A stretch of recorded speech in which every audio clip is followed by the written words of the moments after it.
Hey there, I'd just like to ask before the video starts, if you like what you see, please give us a click on the like and subscribe buttons.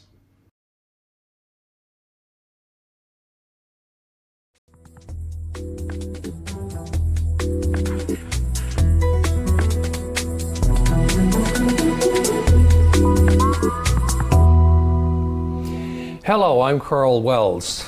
My guest today has been in the public relations business for, well, about 4 decades, actually. At one time, 7 years, I think, he was a special assistant to Premier Clyde Wells, advising on policy and public relations.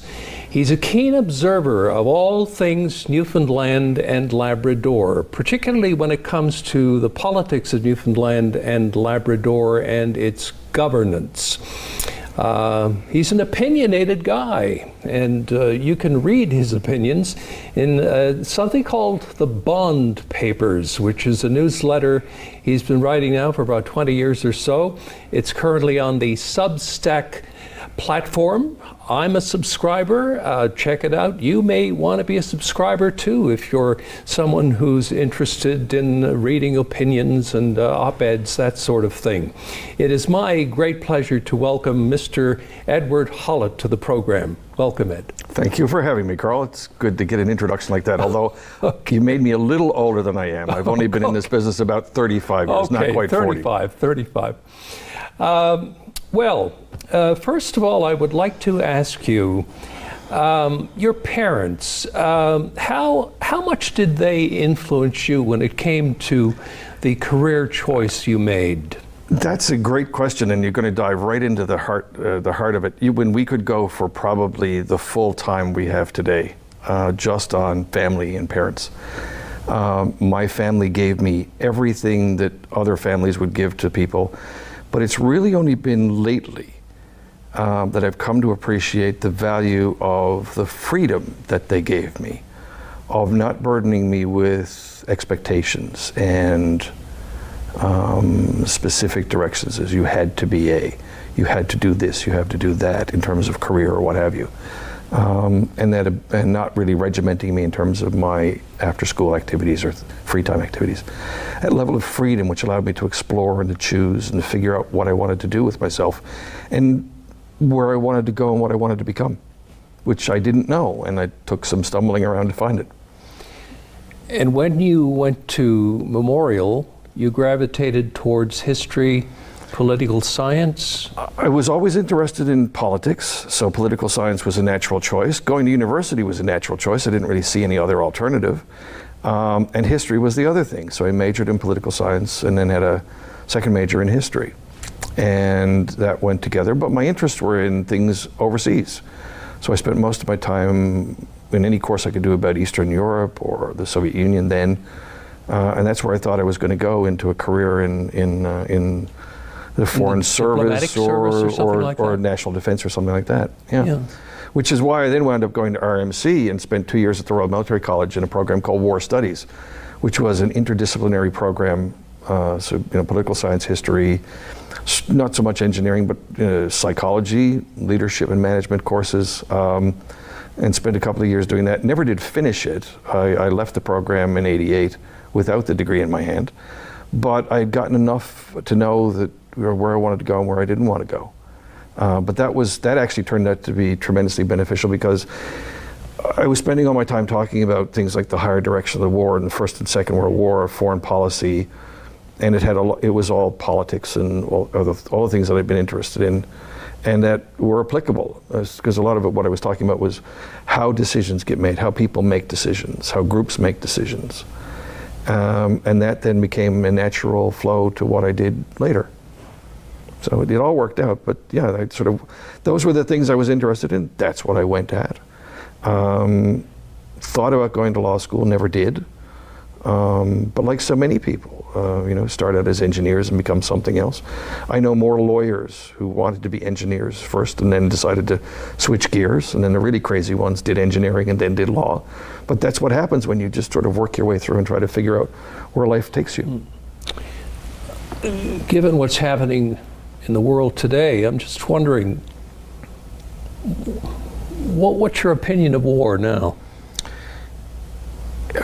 It's, when you're a child, you have childish views, so you're attracted to the superficial things, the pageantry and the daring do, and that's why you read. Once upon a time, people would read stories about the Scarlet Pimpernel or whatever. If you go back long enough, or in the First War and the Second War, there were always those great stories. And then if you're growing up in the '60s, like I did, '60s and '70s, there's television shows about it and all the rest of it, and it's all very exciting, and it's very, you're playing cowboys and Indians or whatever outdoors. But as you get older, as you grow up, you start to realize that there are other things to it. And the fascination was more and more about the people involved as I got older. Because conflict and war brings us to both the greatest things that humans do in terms of sacrifice and love, but it also is an opportunity for the very, very worst of what humanity is to come to the fore. And it is hideous and awful and not to be desired in any way, shape, or form. But it happens and we can't get away from it. So figure out how to deal with it. And that's really where my interest grew and deepened over time, because it just became endlessly fascinating. And that's really where I am, and I was a much older man, is that sense of it is the very best and the very worst of who we are as human beings. So, in the 1980s, you dove into politics in a sense. You went to work for Clyde Wells. You were his personal assistant. Well, what was that like, that period in your life? Well, I said that I left RMC and in the space of about, realistically, it was more like 6 weeks, but it was actually about 6 months. Everything that I had thought was going to happen in my life changed directions. And I got a phone call from Edsel Bonnell, who's been on your show, who's now passed away, who said, I don't know what you're doing with yourself, but I got a full-time job and a half-time salary if you'd like to come back and work in the office. That sounds like Edsel. And it was very much a classic Edsel conversation. And he said, I can't give you anything other than the opportunity. And I said, okay, well, what is it doing? And he said, well, we need a media assistant here. And he said, you can write. I know you can write. I said, yeah, I can do that. But he said, don't worry about it, because I'll fill in the rest and you'll learn as you go and all the rest of it. So I came back here on spec in the spring of 89 at that point. And the woman who I was seeing, who I'd met in Ontario, I said, look, I'm going to go home. And she said, well, I'm going to come with you. I said, well, you don't have to. She said, no, I'm coming. And so she came with me, and we're still together. And so we came back, and she found a job, and I found a job. And 6 weeks after I started working in the opposition office, the election had been called 3 weeks after that. And 3 weeks after the election was called, I found myself moving onto the 8th floor, where I was the media assistant. So I dealt with media inquiries. I went through scrums, but in those days we recorded everything. So I recorded scrums and interviews, learned from Judy Foote and Edsel Bonnell, had two of the best teachers I could have wanted. And then in Clyde Wells had a whole other kind of education. And I also did policy work. So I did monitoring files and keeping on top of things. So it was 7 very busy years of that. So it was, it's not something I would have willingly gone into if I'd known what it was going to be like. But, just to give an example of it, my son was 3 before I actually spent any serious amount of time with him. It's one of the dangers of that kind of life. In June of 1990, the month I got married, I spent the first 3 weeks of the month working 16-hour days. That was the summer of Meech. So I would go to work at 7 in the morning or 8 in the morning, and I'd come home at 7 or 8 at night and do work through till whatever, get a few hours sleep and go back to work. That's an incredible pace, and it's an incredible amount of work, but I got to see so many things and meet so many people and do so many things that it was an invaluable experience that you could never pay for and you could never anticipate. Now, Speaking of premiers and prime ministers, your newsletter is called The Bond Papers, after Sir Robert Bond. Yes. Why? Probably the greatest of the prime ministers of Newfoundland, starting from 1855. Had always been a character I was interested in, but when I went looking for a title, that's the one I settled on. Originally, the Bond Papers was supposed to be a series of papers produced by a think tank. That's what I thought might be interesting. So I would write, that would be the series of things. And that I wouldn't be writing them, but I'd get other people to write them. And in the summer of, all through 2004, when Danny Williams was fighting with Ottawa over the offshore, I kept thinking that, you know, I'd written something about it and I did a couple of interviews about it, but I kept thinking, there's got to be something else that I can do to get this moving. And over the Christmas break in 2004, I found this relatively new thing called blogs. And it was a programmed software that was very easy to produce, and you could write things and then post them. You could enter them online and post them. And there were no hosting fees involved. It was all done free of charge. And that's what I did. I found that and I started it up, came up with some ideas and started writing to provide some background and some information, because I'd found that for some reason what I thought was common knowledge to people and was common knowledge to some of us wasn't widely known. Things about like the offshore and how who owned it and how government made money from it and how royalties worked and what was equalization and all those sorts of basic things I thought we knew. We didn't know. So that's what I did. And I launched it on the 3rd of January 2005, figuring it'll last for a couple of months until this thing is resolved and I'll keep doing what I do normally in work and this wouldn't matter. And eventually it turned into a year and another year, and here we are now almost 20 years later. Wow. But Bond, just to answer the question, it's just it was a great character and it was a good name for it. A name that some people might know. In a sentence or two, why do you think he was our greatest prime minister? While I was in Kingston, I spent a lot of time looking at the First World War, and when I came home, realized that there wasn't a lot known about Newfoundland's international identity. In fact, there was an assumption that we didn't have one.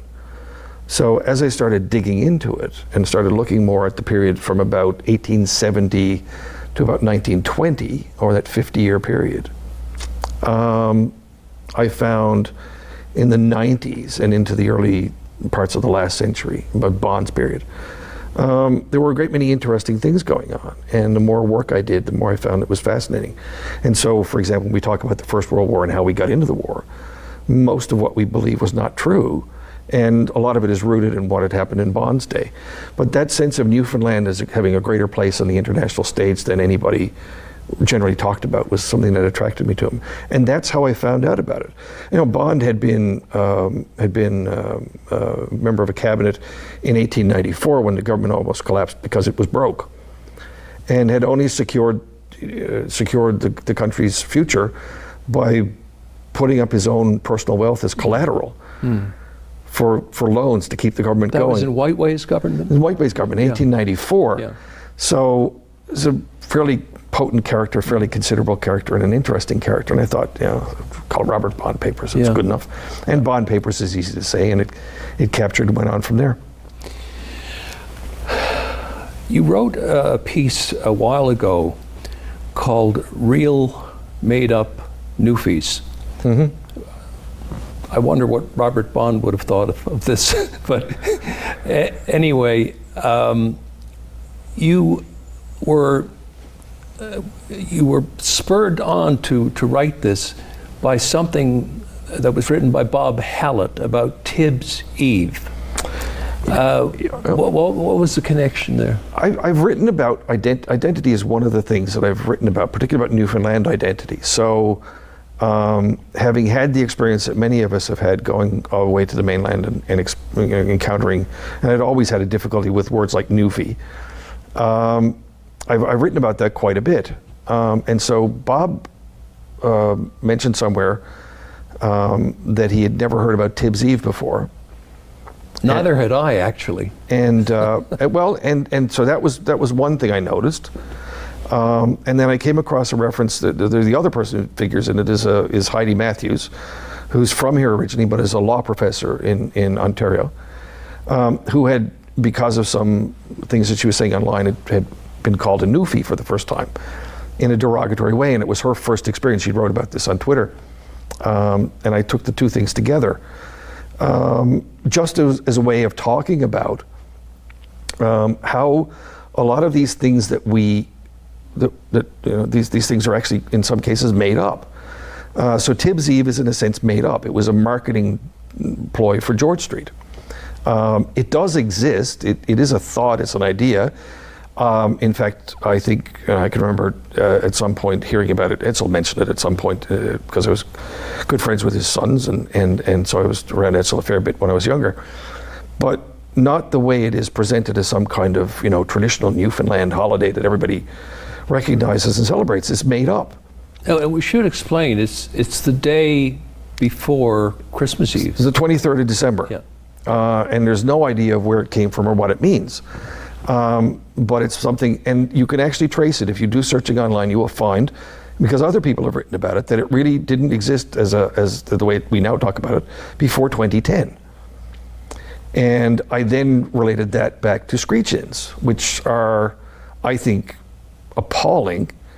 This idea that your identity as a Newfoundlander or Labradorian can be converted into mouthing a few words of gibberish, licking a stuffed puffin's backside, or kissing a cod and downing a shot of rum, doesn't do us any credit for who we are collectively as people, as a society, as a community. And then in Heidi's case, in Heidi Matthews' case, I was particularly struck by the fact that here was somebody in her 30s who had never experienced being called a Newfie in a derogatory sense. And to me, the word is nothing if it isn't always derogatory or demeaning. Even when people are innocent about it, then they may not be aware of where it came from. You in fact put it in the same category as hillbilly and paddy, which is a pejorative they use for Irish people. Very much so, and it again, it's part of a larger experience that a lot of people have of that notion of, in the United States, of hillbillies and people who come from Appalachia, poor, stupid, inbred, looked down upon for a variety of reasons. People, but these myths about cultures that come up, very similar to the way Canadians look at Newfies, and traditionally have. And again, Paddy the Drunken Irishman is another one that you see quite regularly. And those are, and I do put that phrase, that other N-word in that category, because I think that's where it fits. And so, those pose constant challenges to us in trying to do things. And a large part of this comes out of this idea that as in everything else in life, other people treat us how we treat ourselves. So if we demean ourselves, then we give other people license to do it. And God knows, people don't need enough license or excuse to run anybody down. So what you do on a personal basis in your own life is something we should do collectively to ourselves. Well, what would you say to those folks who say, and I've heard it said, well, we use it. We use the word Newfie because we're reclaiming it. It was never our word in the first place, so you can't reclaim something that was never yours. It was a word that came from somewhere else, whether it was Americans or whoever it was. And so you can't give it another name, you can't give it another meaning. It is exactly what it is. Newfoundlander isn't that hard to say. And particularly what you have to reject in the process, and this is the other part of it, is you have to reject all of the negative stereotypes that go with it. The sense of clownishness is not just being, easygoing and fun-loving. It's the drunkenness and the there's a lot of negative aspects to that, being lazy and so on. That's the kind of thing that inevitably gets attached to it, and it's hard to get away from that. You ended the piece, Ed, by saying, if we stop thinking like Newfies, Yes. We'll stop acting like Newfies, and we'll stop being Newfies. Right. Can you elaborate on that? That actually goes back to a point about something like Muskrat Falls, which I've written about extensively. And that's the sort of thing that we do to ourselves. We make these incredibly crazy decisions about things in a very bad way. It's not like we don't have a collective experience of doing things very differently, but that's the sort of thing that I would hold up as an example, because there are an awful lot of people that you'll run into who will say, well, what do you expect? You know, they were broke before, then they got oil, and then they're broke again. They blew their money. We reinforce those stereotypes. So that's why I said, if we stop using these attitudes, if we stop talking about ourselves in derogatory terms, and eventually we'll stop doing derogatory things collectively to ourselves. We'll start taking things more seriously, start taking ourselves more seriously. Did you get much reaction to that piece? No. And was it positive or negative? I mean, I get reactions sometimes on some things, but people do read it. I did not get a great deal of pushback, but the biggest thing was Bob sent me a message, Bob Hollett, to say, I understand you wrote about this. I said, yeah, here's what I wrote, and I sent him the link to it so he could have a look at it. And he once he realized what I was doing, and he said, well, that's right. My experience was right. It's a funny sort of thing. For the longest time, people would never react. And when I slowed down writing and stopped writing in 2016 for a while because of some work commitments, I went through a really strange period where people would come up to me on the street. I had somebody follow me on the street and come up and introduce themselves, or I was getting groceries checked out. And I don't think of myself as any kind of sort of celebrity. I'm just do this, and I do it to keep my own mental health. And so it was really quite strange to have people saying, hi, I used to read your stuff all the time. It's wonderful, good. It's too bad you're not doing it anymore. And that for me was a really interesting thing. So most times, no, I don't get a great deal of response. What really gets your goat? Like what drives you to the word processor to put something down? That's a hard thing to say because there are many motivations, anything particularly that might come up. Sometimes it's about explaining things, it's about, but oftentimes, as the case of the Newfie thing, it's about the sense of frustration that we can be so much better than this. It's never about criticizing, it's never about pulling down, it's actually about building up and saying, oh good God, why have we done this? We've been down this road before, we know it doesn't work, why are we going at this again? Or we were so, we've gone off in this, we're going around. I wrote a piece a long time ago, because I did do a column before I did the Bond. I did a column for The Independent at one point when it first started up, and Greg Locke was the editor. And I called it Outside the Box, because I think that's the way we should live. We should live thinking outside the box, look at new things. But I wrote a piece at one point, and I talked about the start of it, that this was in the early days of the Conservatives in 2003, and I said there was this sense that we're on a merry-go-round, a rhetorical merry-go-round. The ins can, talk about the outs talk about the ins doing massive giveaways, and there's this rhetoric, this stuff we do over and over and over and over again. And why do we do that? And that's really a large part of the motivation actually sort of grew out of that idea. If people don't understand things, we need to explain them a bit better. Here's some background information that you can go find it. An awful lot of the things I write are built like that with what John Guzzi once said were like footnotes. I use my links as footnotes to send people off to read something else if they want to find it. But it's mostly about the notion that we can be better than we are. And we can be better than we allow ourselves to be. And that's, it's particularly when I think we're falling especially short.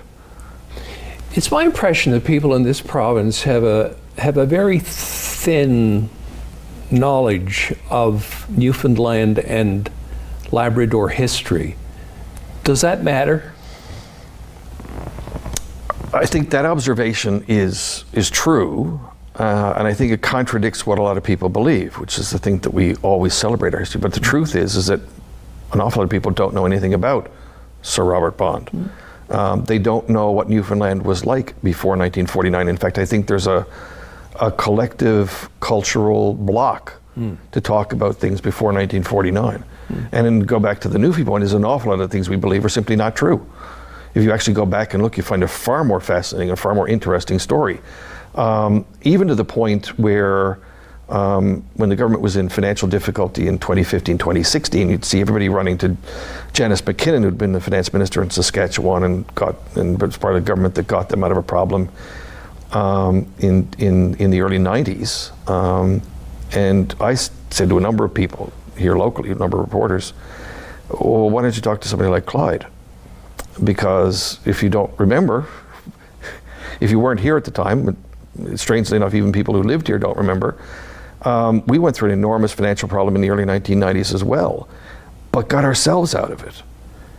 And it was difficult and it was hard and it caused other people a lot of grief, but we fixed it. We fixed the problem. And then oil came. And there were decisions taken in the 90s that actually were rooted in the 1980s under the Conservatives that laid the foundation for the oil industry. And all of the good stuff that happened after 2003, 99% of it is rooted in what was done before 2003. The oil royalty regimes and all those sorts of things that came along that produced most of the cash that we spent in a hurry came from that period before. So we have this sort of amnesia, not just about the distant past, but in some cases about the relatively recent past, which is, again, is another reason why I write. It turned out I used to write daily. Now it's a couple of times a week, 3 times a week. But when I was doing it daily 5 days a week, it becomes, in a sense, a form of archive. It's almost like a diary. So you can go back and find out interesting things, and the stories were evolving. But no, I think collectively in this province, we don't have the sense of ourselves that we once had, people of an earlier generation, like you and me. Ed, we're out of time. That fast, wow. I wish we had more. We could have talked. So much I'd like to explore with you. But anyway, thank you very much for sitting down with me. Maybe we'll have you back again sometime to continue. I'd be more than happy to come back, and thank you very much for this opportunity to talk about some things. You're more than welcome. Thank you. That's it for this edition of Karl Wells Point to Point. We'll see you again next time.